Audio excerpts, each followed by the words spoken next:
Importante ba yun? Siyempre, oo naman. Okay ba yung mabuhay ka sa mundo at wala man lang nagkagusto sa'yo?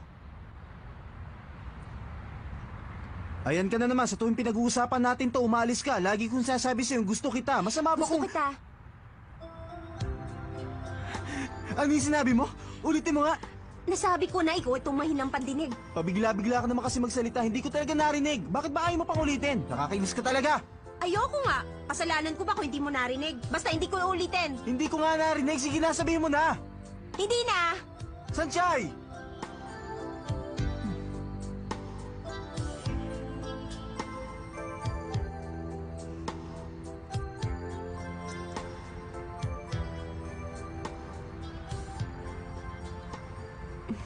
Gusto kita.